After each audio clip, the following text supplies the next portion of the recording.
Rabotai,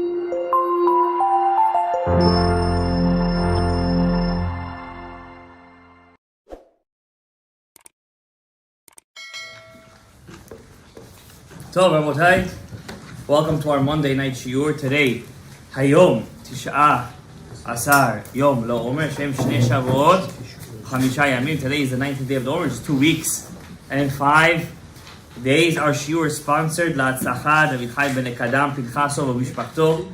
Hashem yivarech otam b'bracha, revacha, tzlacha, parnasa, tov hashefa, v'yishod v'yochod v'mechetz v'noar. Amen. Today we're gonna do a little bit Pirkei Avot. A little bit. On Shabbat, we didn't have the zechut to finish the whole Perek Bet.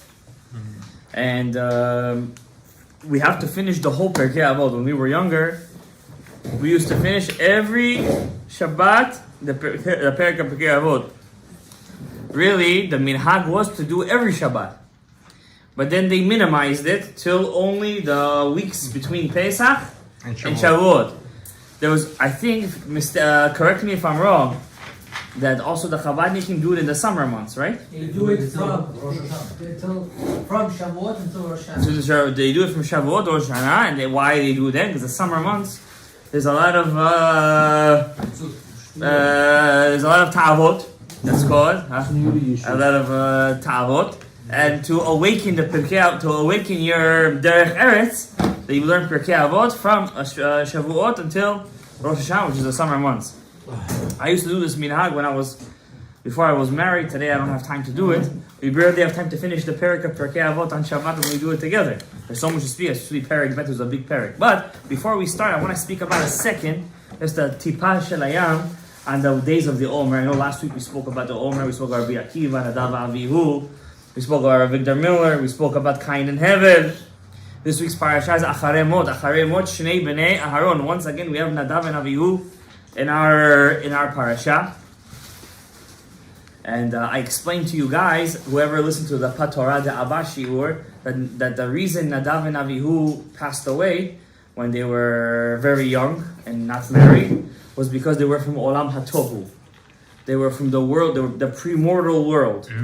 They were from the world before B'riyat HaOlam. That means B'riyat HaOlam is Shem Ma. You have Av Sag Ma Ben, right? Yeah. So this world is Shem Ma, right? The Shiva Yemei, the 6 days of creation. The world before that was the 7 kings of Edom. There are nishamot that come from the 7 kings of Edom before Shem Ma, before the Torah. They come. They're more kedumim. They come before the Torah, and those nishamot, unfortunately, they find tragic deaths. Doesn't mean everybody who dies a tragic death is from there, But their nishamot, Nadav Avihu, were from Olam HaTohu, and that's why they died a very tragic death. Moshe Rabbeinu was from Olam HaTikun. He was from the fixed world. Understand? He was not from Olam HaTohu. The Ramak, for example, or Moshe Cordovero. Okay, let's talk about that some other time. Why he says that that was the sources. But the Ramak, for example, there's 2 streams of Kabbalah that's very accepted today. One is Rav Moshe Cordovero, the Ramak, which probably nobody here ever opened his book except for Tomar Devorah, the palm tree of Devorah. That's his famous Musar book. His Yortzeit is the 23rd of Tammuz. And then there is the Tarat Ha'ari. When Rav Chaim Vital, he learned under the Ramak originally. Rav Chaim Vital learned under the Ramak, and not only that, the Ari also learned under the Ramak for a small time. When the Ramak passed away, they say that only 2 people or 1 person a generation, if you have Ruach HaKodesh to see, if you have spiritual eyes to see, there is a beam of fire that goes with the beer before they put it in the ground. The Ramak, the Ari, saw that in front of his bed was the beer of fire. Was in front of his beer was a beam of fire. Like when the Jews left Egypt in the night, there was a beam of fire that showed them the night, that lit up the night. So too, before the Ramak's bed, there was the Ari gave a lot of kavod to the Ramak, Rav Moshe Cordovero, even though his stream of sod is totally different from the Ramak. Totally different. The Ramak passed away at the age of 48. He wrote over 50 books. He passed away at 48. How did he do such a thing? And you should see, I have the zechut You see those red books on the top over there? Mm-hmm. That's the only Perush on the Zohar that's from the beginning of the Zohar till the end of the Zohar Kadosh from the Ramak. Those red books on the top over there. Try learning those books. It's not less than learning a daf in Masechet Yebamot. Even more than that. It's very, very hard. He's like a Rosh Yeshiva. He brings 10 questions and then he brings one answer that breaks all the questions. Every Perush over there is like a page long. The Ramak was very big, but when the Ari Kadosh's light shone, everybody left the Ramak, his derech, and they went to the Ari. And when the Ari passed away, and also the Ramak passed away, the Rav Chaim Vital saw Rav Moshe Cordovero in a dream, and he asked him, "What way do you learn in Shamayim? What way is the real way? Is it your way, the way you taught it, or is it my Rebbe's way, the Ari Kadosh?" He said, "Both ways are true. Both ways are real." But the Ramak said, even though both ways are true, in Shamayim I learned the way of the Ari. Even though both ways are right, but the way I learned in Shamayim, it's written in Sefer HaChizionot. Rav Moshe Cordovero said this to Rav Chaim Vital. It's brought down that he said, I learned the way of the Ari. That's the way they teach in Shamayim. Why is that? Because the way of the Ari was Olam HaTikun. You understand? Everything was more explained, more brought out, more in a more derech barur, or more, more commentary, more attached. But the Ramak's way was Olam HaTohu. You understand? So the way when he taught, it was very hard to come down to his pnimi. But when you learn the words of the Ramak, Moshe Cordovero, it's such a sod. It's very poetic. From the golden age of Spain. What's Cordovero mean? Rav Moshe Cordovero. Rav Moshe from Cordova. That's the same place the Rambam came from, right? From Spain. The Rambam HaKadosh, I'm reading his Ma'amar and Tchiyat HaMetim right now. They blamed the Rambam at the end of his life. How old was the Rambam when he passed away? 66 years old. Could you imagine? 66 years old he was. In the 66 years of his life, he emigrated to 3 different countries by foot. From Spain to Morocco, Fez. From Morocco to Israel. From Israel to Egypt. Could you imagine that trek? He lost his brother. He lost his father. He didn't have a kid until he was in his late 40s, by the way. His only son, he had 2 kids only, Avraham, right? He was born to him at the end of his life. Towards the end of his life, when he was in his late 40s. The Rambam. He only got married in his late 30s. When his brother died, it broke him. He couldn't do anything anymore. So when the Rambam wrote his book, Mishneh Torah, they said there was a big rabbi that time in Spain. His book, imagine, without Sfarim Center and internet and buying books online, his book got all the way to Spain. From Egypt to Spain. There was a big rabbi called Rabbi Meir Abulafia. We call him Haramah. Not Ramah, the Ramah. Rabbi Meir Abulafia. He was a big Mekubal. He went against the Rambam. He went close to calling him a kofir. The Rambam. Not Rabbeinu Yonah. When I used to tell you the stories of the Rambam, I used to say Rabbeinu Yonah. That was a different fight. This is towards the end of his life. So he called him... Almost. He said the Rambam doesn't believe in Tchiyat HaMetim. Really? Doesn't believe in Tchiyat HaMetim. He proved it from his books, as if to say that the Rambam doesn't hold that Tchiyat HaMetim, resurrection of the dead, that's the end game. That's the end game. So towards the end of his life, the Rambam was forced to defend himself, something called Ma'amar Tchiyat HaMetim. It's a long letter he wrote to his student, just explaining how not only does he believe in Tchiyat HaMetim, why Tchiyat HaMetim, you have to prove it from the Torah. You have to prove it from the Torah. If you guys want to read it, you can buy it right now in any Jewish Judaica. They translate it into English. 11 letters of the Rambam by Art Scroll. I'm telling you, I don't know what zechut we have to have this in our generation. It's a phenomenal book. Is it where he went against Haidon? I didn't finish the letter, so I don't know. What's the book? It's called Kitvei Rambam. Art Scroll translated it. It's a thick book, all of his letters. And it's a phenomenal, in the middle of Ma'amar Tchiyat HaMetim, it's just phenomenal.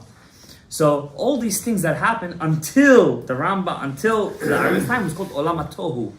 It was a time of great destruction. The Torah was not open, although even the Rishonim were explaining the Torah, nothing was clear until the Ari's time. The Ari HaKadosh's time, It was coded. suddenly it was starting to be codified.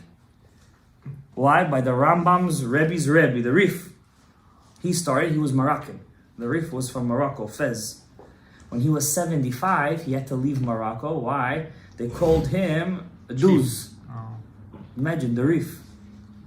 The Rif. Rabbi Yitzhak Al-Fasi. Stealer. A gun, a thief. You know, the same old thing against Chachamim. You know, they steal, they take money, they this, that same old nonsense.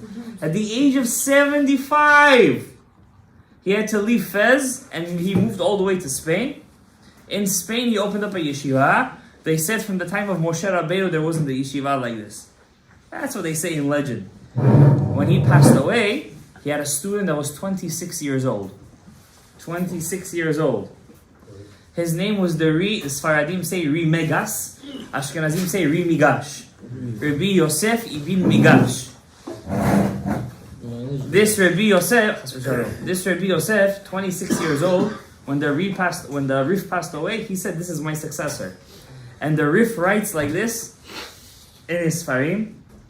He said, "From the time of Moshe Rabbeinu, a mind, Chokhmah, was not found like this boy, Rabbi Yosef ibn Migash." He writes in his Sefer. From the time of Moshe Rabbeinu, there wasn't a man like the Ri Migash. The Ri Migash, his student, was Rabbi Maimon, who was the father of the Rambam.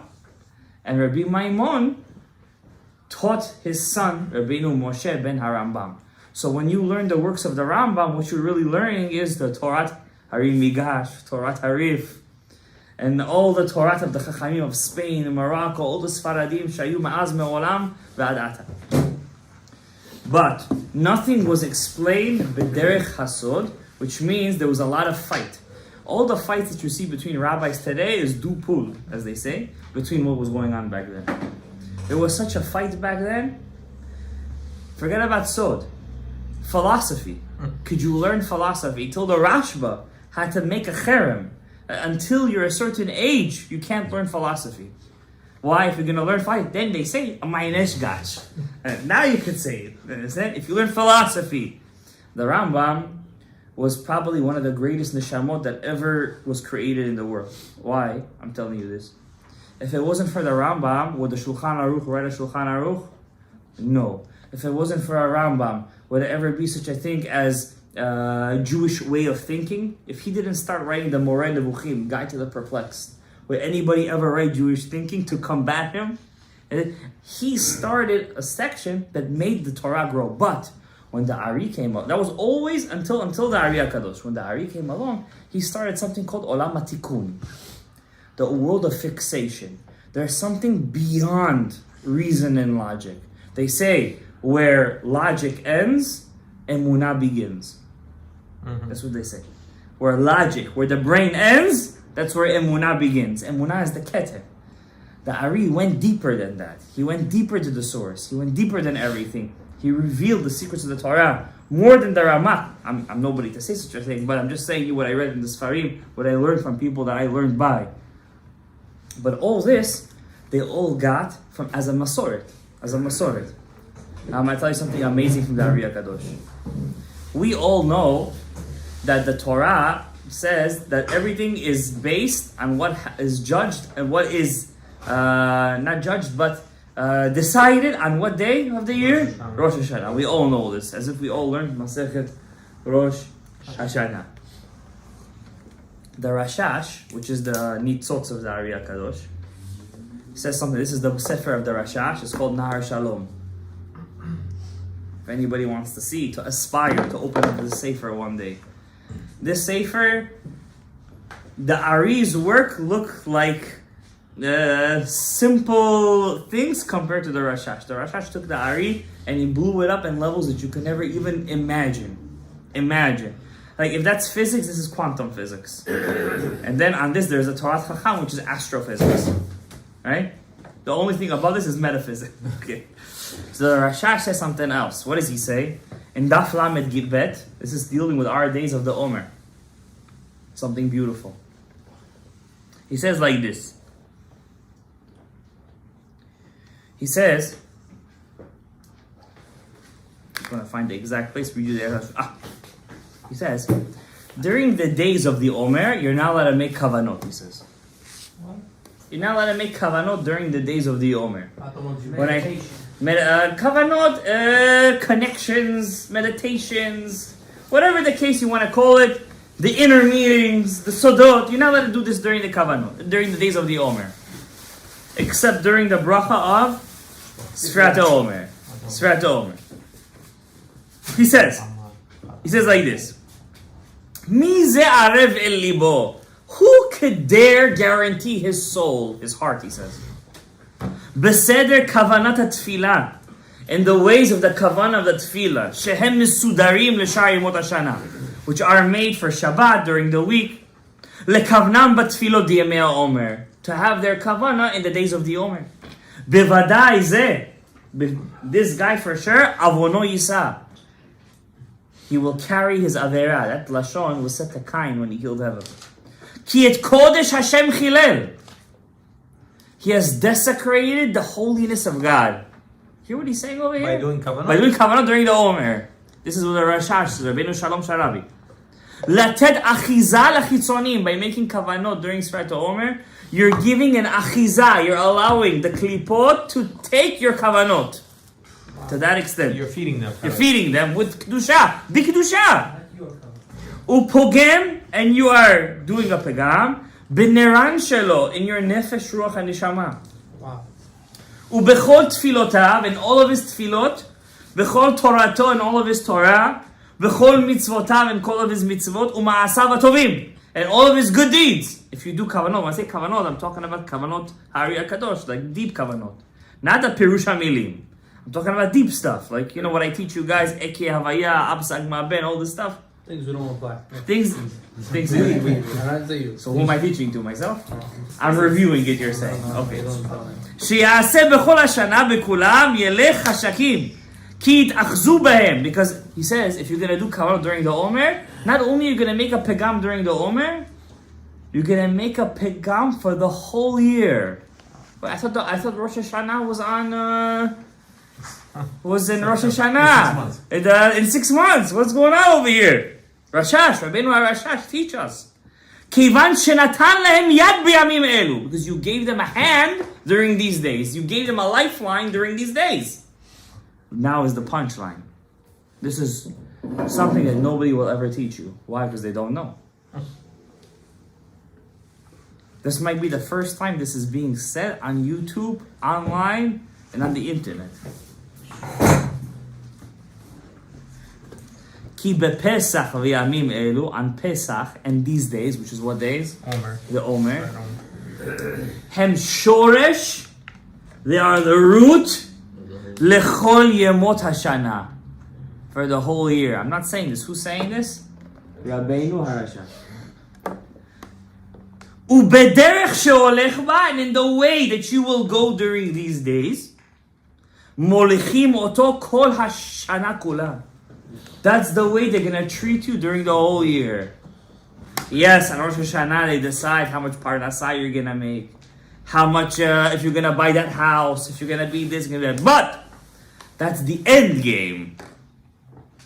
What's the shoresh of the month of Tishrei? The shoresh? The month of Nisan and Iyar. Don't skip your Sfirat Omer. Do you understand why the rabbi always yells out over here, who dares skip a day of Sfirat Omer? Do you guys understand who skips a day of Sfirat Omer? What's going on over here? Whoever skipped, don't feel bad. You didn't hear this before. From now on. Afilu Shabbat. Even Shabbat. Ariel, you're not listening. I'm listening even Shabbat. Hachamura, which is very stringent. Nitbatla aliyotea b'yamim ha'elu. It doesn't go up during these days. On Shabbat, usually the worlds go up to Keter. During the Omer, it stays stagnant. Wow. Oh, which world? Huh? Which world? Atzilut, Biriya, Yitzia, Asiya, they go up to Arich. No, but I'm saying, like you said, it stays stagnant, but where does it go? It doesn't go up. It goes on the level of the 49 days. Whatever day of the Omer you are, that's where it is. That means all the Shabbatot in Yamim Tovim, says the Rashash, stays On standby for what? Your Sfirat HaOmer until Shavuot, of course.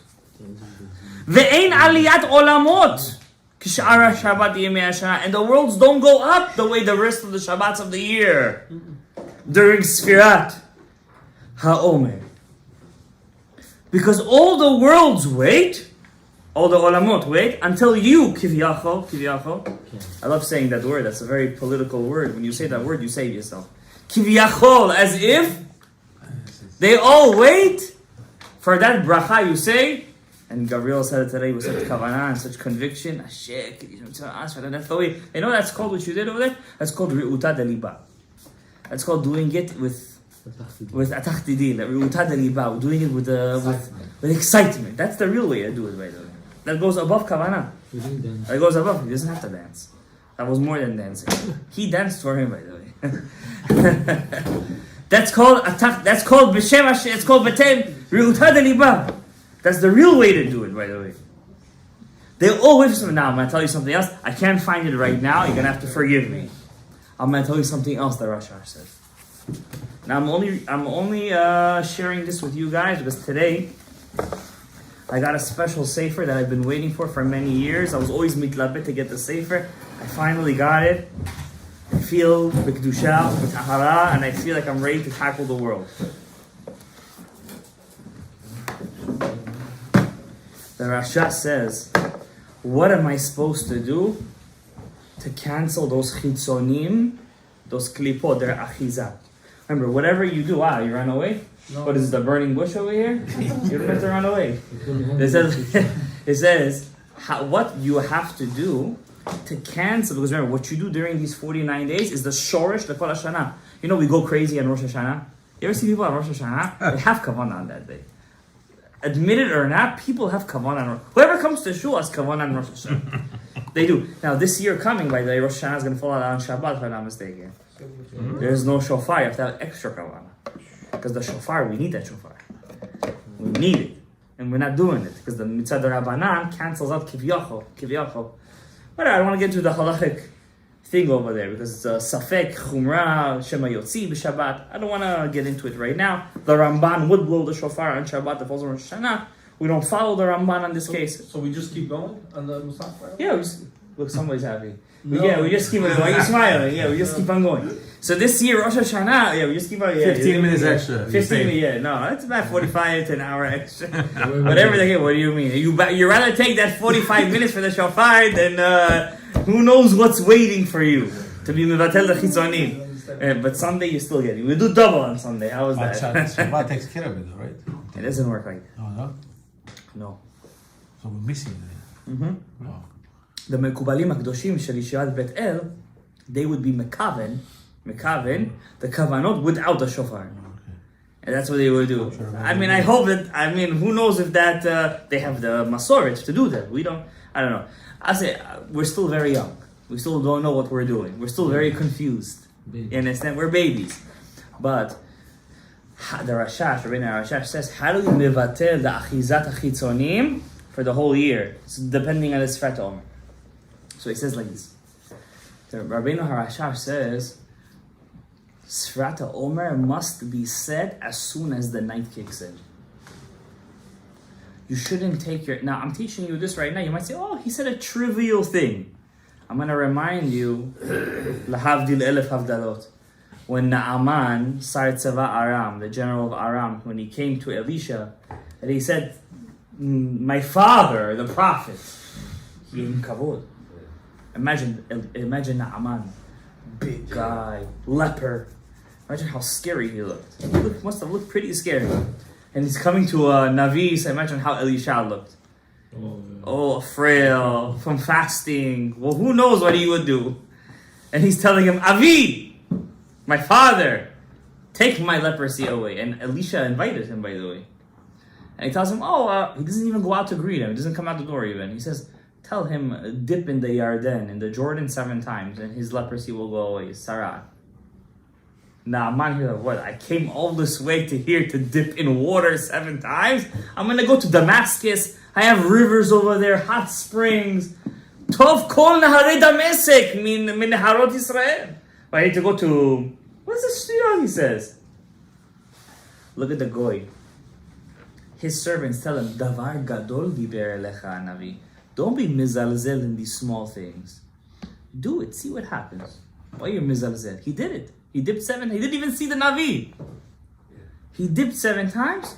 And his skin shav kibesara, like a tinok. Like a baby skin came back to. Imagine the mirror. It was a huge Kiddush Hashem. A huge Kiddush Hashem. And then he came back, he did tshuva. He didn't convert. He did tshuva, he became a ben Noach. No, he became a ben Noach. He said, Hashem wa Elokim. Some say he admitted in God more than Yitro. And Yitro converted. Some say he admitted in God more than Yitro. He was a general of Aram. Assyria, the strongest empire of the time. Imagine, Naama. So when I tell you these small things, don't think I'm telling you something small. I'm telling you something bigger. I'm not a Navi, chas v'shalom. But davar gadol divrei elecha ha'ish. If I'm telling you, the Rashash says, don't wait to say Birkat HaOmer. In the beginning of that means Shkia right now is, 7:45. Yeah, sunset. By 8 o'clock, you should be saying Birkat HaOmer. If you know you're not going to make to Rabbi to say, I don't want to. Listen, I'm not a posek. When we were younger, we wanted to be poskim. Then we grew older and we understood it's not on our shoulders. I'm not a posek, but I'll tell you what the Pirkei Aretz says. The Pirkei Aretz says if you're running late for praying Arabit and you have a timer at this for say says Sfat Omer. Oh, before say. Yeah, he said if you're gonna miss the Zman, it's better to say Sfat Omer right now, not to go over Divrei Rashash, to be mevatel the achiz. You know, the Rashash is so machmer. He said on the second, we live outside of Israel, right? For us, the Seder night, we do it, right? He says, should we do Sfat Omer before the Seder night or after? He says, do it before the Seder. How? It's kind of, you're making it like Chol HaMoed already. He said, Rabbanan de'oraita. No, he says, do it before, he says. He says, do it before. Baal Shem Tov also used to do it like it. You can do Sfat HaOmer before Arabit? In cases where if you're going to make Aravit right now at 9 o'clock, and you can say Sfat Omer right now, I'm not me. It says when you want to say something, hang yourself on a big tree. So there's a book over there, Pirkei Aretz. He's alive today. He's a Dayan in Yeshivat Nar Shalom. He says you could say Sfat Omer before. He says like that. It's not my psak. I don't give psaks. Okay. Now, saying all this, we have a couple of minutes left. Let's see something beautiful from the Pirkei Avot. Now that we understand that these days are the Av, they're the shorish for all the days coming, I saw something interesting in the second parak. You know, in about today's what day of ER? Who's Israeli over here? Yom Ha'atzmaut is what day? The 5th of ER, 4th of ER? The 5th of ER? So tonight is the 5th? We're in the 5th of ER right now? We're in the 4th. We're in the 4th of ER. So we're in the 4th of ER. In exactly 14 days is going to be Lag Ba'omer. And Lag Ba'omer, Rabbi Akiva, according to most sources, got 5 new students. We've mentioned this last week. Rabbi Meir Baal Hanes, Rabbi Shimon Bar Yochai, Rabbi Elazar ben Shamor, Rabbi Yosef ben Chalafta, Rabbi Yehuda Bar Ilai. Some say 2 more, Rabbi Nehemiah and Rabbi Yochanan Sandlai. Okay, I'm sure Rabbi Akiva had thousands of students. He did. Even after those 24,000 died, I'm sure he had much more students. These 5 were let's call them the cream of the crop. You know, you have a DNA. In the DNA, there's strands. The strands, they wrap around proteins. Mm-hmm. Those proteins are called the histones. So those students, let's call them the histones. All right? That's where the DNA wraps around, the Klal Yisrael, right? When you teach biology, you like to make connections between all these things. So they're the core of Klal Yisrael. They're the proteins which all the DNA wraps around, all the Torah wraps around. Says, I found in Pirkei Avot there was another rabbi with 5 students. And these 5 students were students. Students, not only they knew the whole Torah, They were saying Ma'aseh Merkava until when they were talking Divrei Merkava, the chariot of God. It was a sunny day, Tammuz, July. Suddenly the whole sky turned dark, rainbows started shooting out, the angels came to listen to Divrei Torah. Imagine if you could see right now angels coming to listen to your Divrei Torah. You don't see it. If you did, you would be shaking in your boots. Daniel is not an angel. He's one of the 24 books. This one over here is an angel there, right here. The one doing the video. But imagine if you would see it. This reminds me of a story with the Baba Sadi. Can I please see a story? His father's yortzeit, I think, is in 2 days. Rabbi Mas'ud. Rabbi Mas'ud Abu Hadzira. Says one time the Baba Sadi was sitting in a party or something. He used to do a lot of hilulot.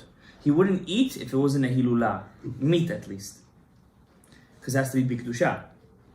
So one time he was doing a hilula. One very rich guy comes in to see the Baba Sali. Baba Sali was known as a miracle maker. His tefillot lo chozrot rikam.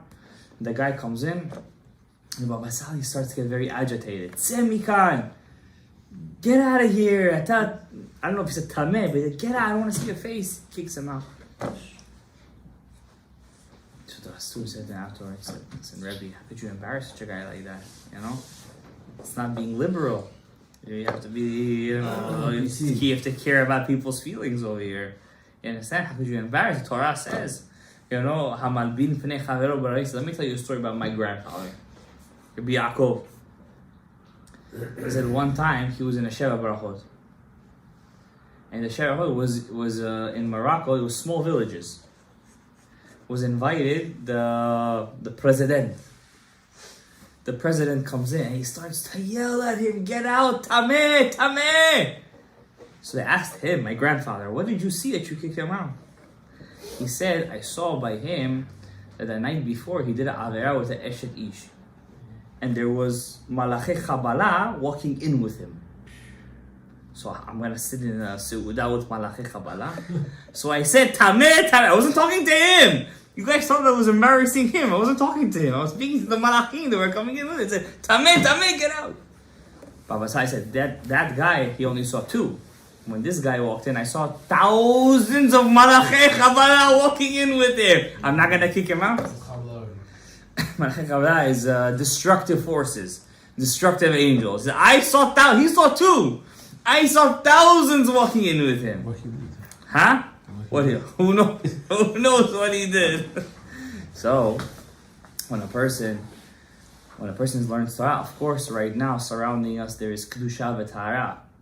If we had eyes to see, we could see it, and it's a way. Listen, we don't live in a fantasy. It's a way to reach that level. So it takes hard work. Don't think just because you wear tefillin you turned into the Baba Sali. Don't think because you prayed net suddenly you're the Ariya Kadosh. You understand? The Ariya Kadosh was in isolation for 7 years in meditation on the Nile River until he got Gilui Eliyahu Hanavi. And when the Rav Chaim Vital asked him, "How did you get Gilui Eliyahu?" he said, "We also cried and wanted to learn."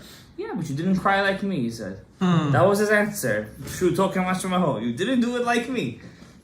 Every generation has his Shmuel and his Yiftach and his right, the Shmuel Hanavi. But a person has to understand that you didn't do as much as tzaddikim. Of course, yes, we have Torah Parnasa, Gidul Banim, we have tuition, we have this, we have that. That's true. What about the free time that we have in the middle? I say this to myself. I'm a news junkie. You understand? And I'm not the news junkie that you think I am. But even that, for me, it pains me. That hour that I spent, I could be using for Limud Torah. So, and then his Dari says in the Shara Ruach HaKodesh that also he did every mitzvah b'simcha rabba as if he mamash won the lotto. It doesn't say that lashon, but I'm giving you a little. I'm making it interesting for you. He said, "I did it b'simcha rabba kemotze 1,000 matmonim." More than this, you want? Like he found thousands of treasures. And the third thing, he says in Shara Mitzvot, whenever he used to eat food, he used to say the brachot and the kavanah, and the brachot with the most kavanah, the highest kavanah. If you could do these 3 things, then maybe you could also see these things. But we don't believe in spiritual people. There was a Baba right now. You would just hear that your friend said that there's a Baba coming to town. who would not run over there? You'd be the first one. You'd be the first one online. Yeah, exactly. So keep playing the guitar. You would be the first one online. You don't have to go to a Baba. You're a Baba yourself. I'm telling you, these days are every day till Shavuot is Rosh Hashanah. Every day. Mamash kacha. You heard what the Rashash said. Take advantage of those days. Now, I want to read you a little bit of the Pirkei Avot. I don't want to take too much of your time. Something beautiful. So I saw that Rabbi Akiva had 5 students.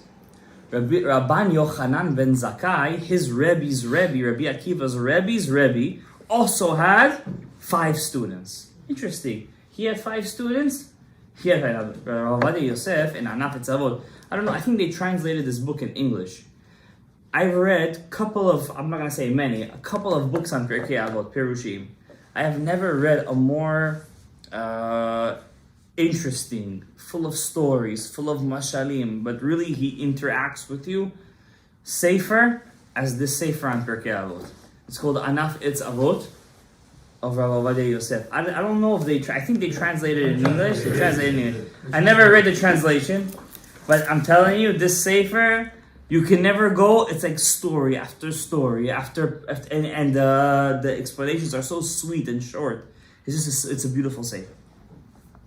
It says Rabban Yochanan ben Zakkai kibel mihilel v'shamai. He accepted Mishmena. What I was saying, my chidush was that those students of Rabbi Akiva and Rabbi Akiva himself correspond to Rabban Yochanan ben Zakkai and his 5 students. Shuto kamashmao.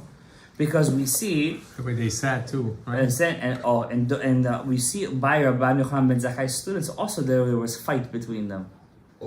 Rabbi Eliezer, Rabbi Yoshua, Rabbi Shimon ben Netanel, right? Netanel is a Jewish name. Who can hear tell me this is a tough question? I don't think you guys are gonna get it. Whoever gets it is gonna be good. It says, where's the first time the name Netanel is written in the Torah?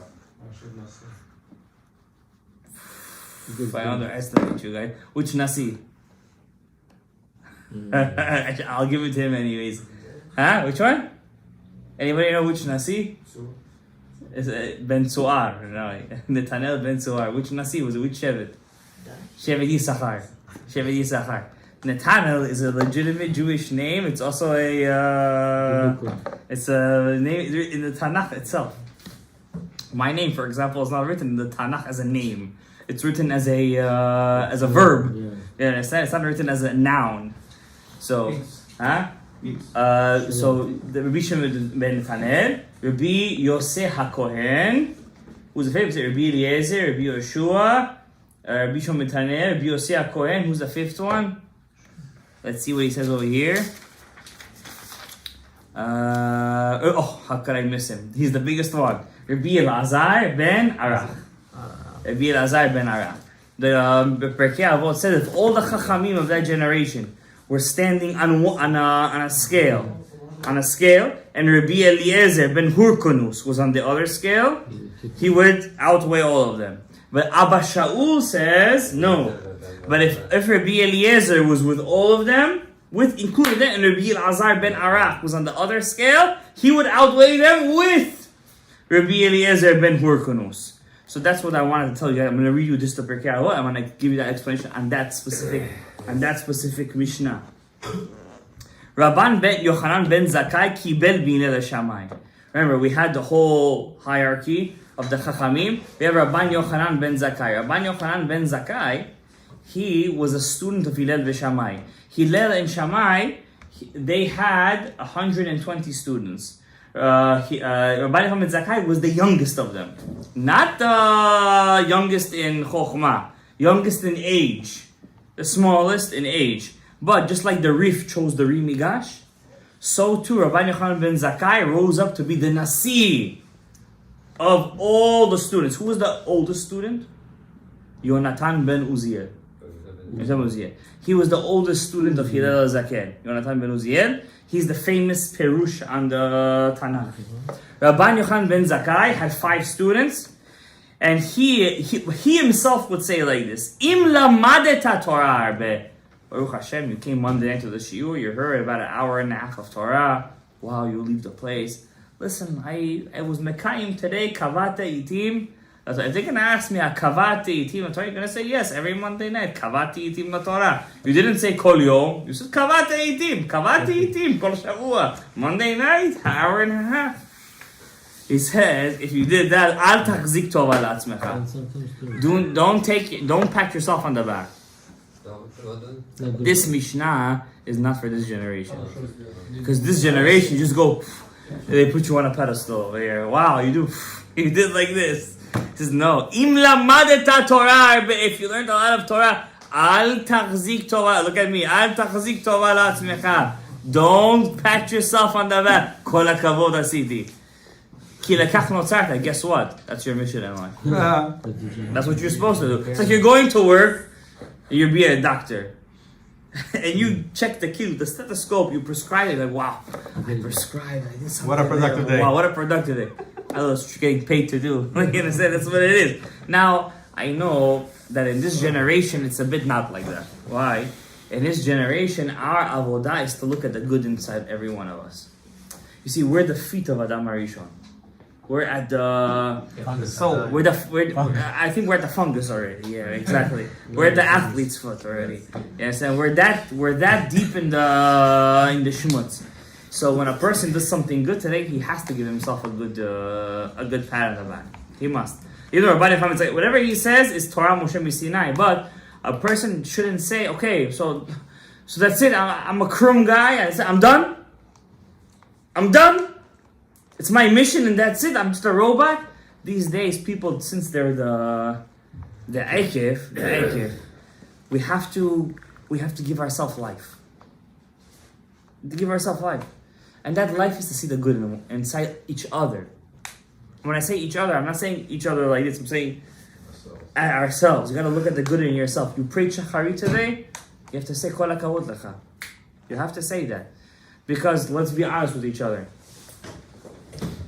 Back then, they didn't have our nisyonot. Yeah, Rabbi. Back then, they didn't have our nisyonot. You know, I was listening to a shiur. Somebody sent me a clip of a guy. He's sitting in the shul, and he's yelling, "Don't speak in the Bet HaKnesset!" He's 100% right. Enod milvado. Don't speak in the Bet HaKnesset. I'm like, and when I was watching, I was saying, imagine in that Bet HaKnesset, he would stand up and he would say, "Don't smoke marijuana!" And they said, "Don't." These days, you know, how long they're trying to fight the don't speak in the Bet HaKnesset. Since the time of the Tosfot Yom Tov, they're trying to fight this. I don't want to say it's a losing battle, but let's try to find the good in us. I'm saying the avodah of our generation is something deeper than that. Why do people smoke so much? Why do people look for extracurricular activities? Escape. Not somewhere escape. They're looking for spiritual. That's the klipa part. But deeper than that, you know why? They're looking for spirituality. They're looking for Torah. They're looking for kedusha. They're looking for maaseh merkava. Do you know today, in our generation, I was thinking about this today. I was driving my kids home from school, from daycare, and I said today, the Ariyah Kadosh is so accessible, it's funny. It's, you know, they used to say if you learn the Ariyah to be 40 years old, this, that. Today, I know kids that are 7 years old that can tell me Sfirot. Pshuto kamashmao. And none of them are crazy, none of them are, they're just so smart. So smart. You know what's missing though today? With all the Sfirot and Partzufim and Kavanot? The neshama behind it, the feeling. People today want to feel it. It's mechanical. Back then, they had the feeling already. So when you would give them the information, they were on cloud 9. Today, we have the information, No connection. but we're the ekev. There's no connection, so they find it in smoking weed. They find it in other extracurricular activities. They find it in other crazy things. Yeah, it's a very big avarat speaking of it. Emet la'amituta inyan enod milvado. But today, the biggest fight, we have to show people the feeling behind Judaism, the enjoyment behind people. That's what they want. That's why this generation is going to produce the first Navi. It's going to produce the first prophet in the last 2,000 years. Even though the Ariyah Kadosh had Ruach Nevuah, for sure he had Ruach Nevuah, not Nevuah, but Ruach Nevuah. But this generation is going to produce it. Why? Because we're before the time of Mashiach Tzidkenu. You guys see what's going on over there. Brother, sister, brother, every other day. Just today, Iran got to killing another killer, another death, How many people already died in Israel in the last 75? 28,000 people, 28,000 plus. Soldiers plus civilians, 4,000 plus civilians. Small country the size of New Jersey.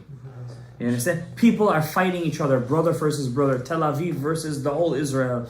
They're fighting each other. Today, the biggest general in Israel said we're getting ready for a multi-front war. Hezbollah from the north, Syria from the west, and Gaza from the south. And inside Israel, there's the militias. They're getting ready for Gog Magog, basically, in my opinion. I'm not a Navi or a Ben Navi. But it's something as big as cooking. It's cooking. We're in Motzei Shvi'it. I mean, this generation is going to produce the first big thing that we've seen in so long. We have Eretz Yisrael 75 years. You know what 75 years is? 75 years is Rov of Mea Shana. We're going to produce it. To produce it, you know why we're going to produce it? Because this generation has the information. It's missing the feeling. There's going to be one guy out there. He's going to be Mashiach Tzidkenu, Melech HaMashiach. We've had many Mashiachs. Every generation had his Mashiach. The Ari Kadosh was Mashiach. Moshe Rabbeinu was Mashiach. Who else was Mashiach over there? Chizkiyahu HaMelech was Mashiach. David HaMelech was Mashiach. Every generation has Mashiach. But this time we're going to get Melech HaMashiach. Amen. And when we're going to get him, he's going to be the one person like the Ari Kadosh. We all cried for it. But he's going to cry more than all of us. He's going to want it more than all of us. Our job is to help him. How? When we learn the Pirkei Avot, that's the shorish of everything. I'm just going to tell you one thing that he said about his students. I'm just going to say, he said over here, Hu haya omer. What's the best way that a person should live his life? He's testing the students. It's not young students over here. These are rabbis who know Maaseh Merkava. So what's the best way a person should glue himself to? Rabbi Eliezer Omer Ayin Tova. A good eye. What's the secret to Ayin Tova? Anybody here knows? What's Ayin Tova? Be happy with what you have. Okay, you're telling me something they told to my kid in first grade yesterday. It's opposite of what I Jealousy. Okay, Ayin Tova, don't be jealous. When a person asks you for a donation, give him be'chomrim. Be'kavod, be'ahava. He asks you for 10,000, don't give him $50. Okay? Give him 20,000. Give him 20. That's Ayin Tova. Okay, בסדר, יפה. Don't give him Ayin Hara. יפה, שמענו. You need glasses? Aren't you a crown of fishes? Should I give you mine? מה יש לך? מה זה עין טובה, אברהם? Who here learns with me Sharei Ora? I forget about Sharei Ora. Whoever listens to this Shiurim, Rabbi say, where did the Shbirat HaKelim happen? Where was the breaking of the Kelim? Abraham. In the Enaim of Ak. You didn't tell me nothing. You said something Kabbalistic. Everything in this shul is Kabbalistic, so you weren't Mechadef anything. Where was the Shbirat HaKelim? In the Enaim. In the Enaim of Ak. In the Pegam Enaim. You want to fix that? What's the Derech Torah She'idbak Bo Bnei Adam? Ayin Tova. What's Ayin Tova? When you do a mitzvah, you're picking up the 288 sparks. Where does the 288 sparks go back to? Where do they go back to? Where they came from. Where do they come from? Which one? No, the Enaim. The Sfirat of the Enaim. Where is the Enaim? It's the Chokhmah. It goes back. It came out of the Enaim. It goes back inside the Enaim. What's the Derech Torah? What, you saying? Wait, I want to ask you a question. You ever hear Rabbi Eliezer ben Hurgos? He was 22 years old. His father was a multi-billionaire. He owned the islands in the Greek in the Mediterranean. You ask him what's the best way to do something in life. He doesn't tell you Ayin Torah. Tell him to tell you Pilpul, Iyun, Bikiyut, finish Shas. I don't know. Tell me something else. He tells you Ayin Torah. You think he means something but Pshat? I want to ask. He means something but Pshat? He means something but Sod.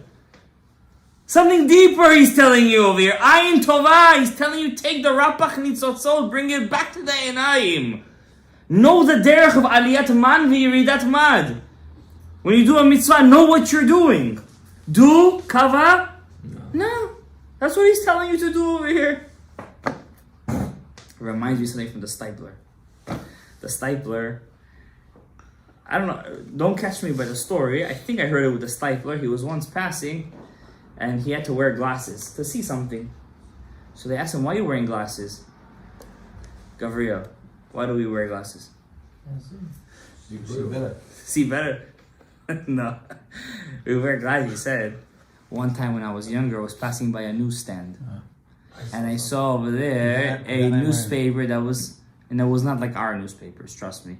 It was a newspaper that was not something that a boy should see. And that pagam in my anayim made me wear glasses today. No, it's genetics. Crown efficiency. It's genetics or no? It's genetics! In Bnei Brak, it's not genetics. And genetics it is. No, in Lashem either, it's not genetics, by the way. I want to ask you a question. Genetics. We say everything is genetics, right? Genetics, we say. Yeah, everything. Cancer is genetic. HIV, now HIV is also genetic. Everything is genetics. Who was the first person who had it? How did he get it? If everything is random and everything is genetic, that means there wasn't one guy in the beginning. There was many cavemen. They came from amoebas. It became to frogs. No, first it was fish. There were fish, tadpoles, frogs, monkeys, humans. Cavemen, whatever. Right? Then they became humans. There was many, not one. We say there was one guy. So for us, it makes sense to say genetics, by the way. For them, it doesn't. Why? There were so many guys. Now, there's so many people in the world, right, that I say they have cancer. They say genetics, right? So you're telling me every single guy in the beginning had cancer? All of them? Does the dinosaurs have cancer? Now, I'm asking you a question. Did they die from cancer? We're sitting over here telling you we all have cancer cells in us. But you're telling me it's genetics. Person has cancer and he dies from cancer. Don't give me right now a loophole question. They all had cancer? They all had a Hep B? They all had a Hep C? All of them? In the DNA. Oh, so in the DNA in the beginning, all of them had all the virus, but it's a virus that comes from the outside. Maybe it's easy. I'm asking you. Evolution. They evolved. From what they evolved? But it was the same weather. What do you mean? What did they evolve from? I'm asking you a question. Opposed from what? Exposed to Cancerous cells? So you're telling me if I'm in the same room as a cancer person, he's contagious and I'm gonna get cancer? To what? Cancer is not a virus. No, it's cancerous cells. No, you don't get cancer. You don't get cancer from being with a person. Boost those cells to go crazy. I'm asking you a question. You're telling me every caveman that was in the beginning of the world, according to them, had cancer. Not every. No, he didn't just have cancer. He had Hep B, Hep C, tuberculosis. What else do we have over there? What else? He had COVID, by the way. COVID is also genetic right now. He had how did they live, those cavemen? You don't pass like a cold. You live together. No. You procreate. You procreate. You pass your genetic. Yeah, strength I'm asking you a question. So the first guy, so they all had to have it. Because according to science, we all come from random people. There wasn't one guy. There was random people, and all those random people had to have all those diseases because it's genetic. Example, like Chernobyl, right? Yeah. There was a chemical combustion. Okay. The people that lived there were exposed to that. And older descendants have. Radioactive. I'm gonna tell you something that's gonna break that. In Hiroshima and Nagasaki. How come the people today over there don't have it? They have it. No, they don't. They don't. They don't have it. Did you check? Did you check? I'm telling you, I checked. I know, but you know. I know about Hiroshima and Nagasaki. They had 2 atomic bombs blow up on them. How come they don't have it? They have a green tea. They have green tea. Yeah, they drink green tea. The guy is really have green tea. It's not genetics. I like that. What is it? And it's not genetics. The first person who got it, he didn't have a genetic issue because he came from a person who didn't have the issue. And he was living in India and he was living in China. There's no genetic issue over here. Doesn't play a role? The environment might play. It could be a symptom of the role. We are Jewish people. Everything happened because of these 5 things, which I'm going to read to you now. Rabbi Eliezer Omer, Ayin Tova. Rabbi Yoshua Omer, Chaver Tov. You need to have a good friend in life. A good cup of coffee, a good vacation, and a bag of cash. Rabbi Yosef Omer, Shachen Tov. They say Tov Shachen. Karov Me'ach Rachok. Better is a good neighbor, a close neighbor, than a far brother. Yep. Rabbi Shimon Omer, Haro'et Hanolad. One who could see the future, not a Navi. One who has the chokhmah to see my actions right now are going to cause a ripple effect. That effect is going to cause something that I know that's what's going to happen. I'm going down this path. Many young guys today, they go out with somebody. They don't see the nolad. Yep. They just see the now. They're missing the chokhmah. They're missing the chokhmah. A person who's married already, he already went through a bit through life, he sees the nolad in something. And that's why they tell their kids, don't do this. I see the nolad. But the kids say, no, we want to taste it. That's the answer of the Yetzer Hara. We live one time, exactly. That's what they say. Even if they live one time, is it better to live a lifetime of not just mistake, of regret? Of regret. To say, I tasted it. What did you taste? Somebody, I was speaking to you today, I remember who he said, I would love to taste all the kinds of meats in the world. Meats. A buffalo, deer, dog, whatever, all the meats. Open the store, one away. The kasha is, I asked him, I said, then what are you going to get from it? What did you get from it? What is the meat going to give you at the end? I tasted it. You know what it is? It's all these food channels is watching. Rabbi Elazar Omer, Leftov. A good heart. It's also a Kabbalistic. All these were Kabbalistic, by the way. Not Ana Hashem Hashem no Bagad no Gazan. No, it's not. What's Leftov? The Shbirat HaKelim came from which Sfira? Habina. Bina. What did Patach Eliyahu want to say? Bina liba. Uba halev mevin. Bina is the lev. And through the lev, we understand. That means the ayin just sees.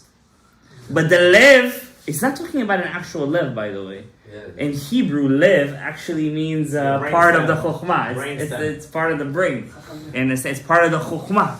It's the bina. The lev is connected to the chokhmah. Yeah, you just call it lev. Lev mevin. What? I don't mevin with my heart. A brain that's dead. It just has a heart that's beating. You understand something? No. It's an allegory. Lev mevin. Why? The lev. Why does it say lev mevin? I'll explain to you why. When I say the heart understands, because the brain can be very cold sometimes, emotionally.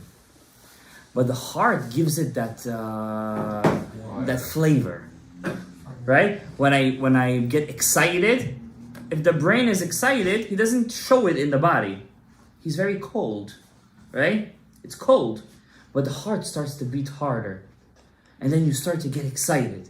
So without the heart, the brain could not show his emotion. So when we say, I understand you, that means I'm showing that I share with you what you're feeling right now. And I can only do it through the lev. So I say, halev mevin. What did Rabbi Yochanan ben Zakkai say? Amar Rabban Yochanan ben Zakkai. Amar lehem, ro'eh ani et divrei Elazar ben Arach midivrechem. I see the words of Rabbi Elazar ben Arach more than your words. He says what? He's not giving them jealousy. He's telling them, I see, my opinion. I'm connected to Rabbi Elazar ben Arach said. Why? Shemichlal devarav divrechem, included in your words is his. Or hafuch. Included in his words are your words. How is this possible? I'm going to tell you what I think. My personal opinion. Listen, I'm not a chacham, not a navi, not a ben navi, but I think what he's saying is like this. When a person wants to be a good boss, a good friend, he wants to have an ayin tova. He wants to be a good shachen. All the things that he said, left tov, that's what he said. So he's on the top. Rabbi Yochanan ben Zakkai said, guys, he said the best. I don't want to ruin the story over here, but at the end of the day, Rabbi Elazar ben Arach almost left the derech. You guys know that? He forgot all of his Torah. He forgot how to read the Torah. He forgot how to read the Torah. Why? Well, when he's saying to his wife, you're saying in a very, no, it's deeper than that. It's deeper than that. Did they really need him? Did he really need them? He was b'ma'aseh merkava. He didn't need them. But he forgot his Torah to teach you. If you don't have that shachen tov, if you don't have it, you could have a left tov. But if you don't have a shachen tov, chaver tov, if you don't have an ayin tova, if you're not ro'et hanolad, then even if you have a left tov, you're not worth nothing. You're worthless. You're worthless. What are you going to use your lev on? You need people. You need people to live with. You can't run away to the mountains. You can't run away to the ends of the world. I know you want to. We all want to for a short time, a little bit vacation with a bag of cash and a cup of coffee. But we all want these things. But if you have a left hook, we all have left hook. How did the Bukharians say? How do they say it? Whatever he said. My heart is clean. They're right. Their heart is clean. It's clean heart. They have a left hook. They have a left hook. But they don't use the lev. So when they go off the Torah, How to use it? they don't know how to use it. They don't know how to use it. Remember, I told you this. I'll tell you this again. With Hashem, very soon, I hope so, if Hashem allows me, and I'll be going to Eretz Yisrael after the week of Lag BaOmer. And Eretz Yisrael is called the Lev of the world. The Lev of the world, the heart of the world. If you don't know how to live in Eretz Yisrael, Hashem says, "V'taki haaretz etchem." The world, the land will spit you out. Not only that place is called Eretz Yisrael. Any place there's Talmud Torah, any place there's mitzvot masim tovim is bechinat. It's an aspect of Eretz Yisrael. If you don't able to handle the kedusha, then the place spits you out. You won't be connected. Then when you're gonna go up to Shamayim, you're gonna see all my stuff. It wasn't really worth that much. It wasn't worth it. Because everything was mitzvat anashim melumada. Everything was like a robot. There was a mind, but there was no lev. And what did Rabbi Yochanan ben Zakkai say? Lev tov. Ro'eh ani dvarav medivrachem. Baruch Adonai le'olam. Amen ve'amen. Rabbi Yochanan ben Zakkai אומר,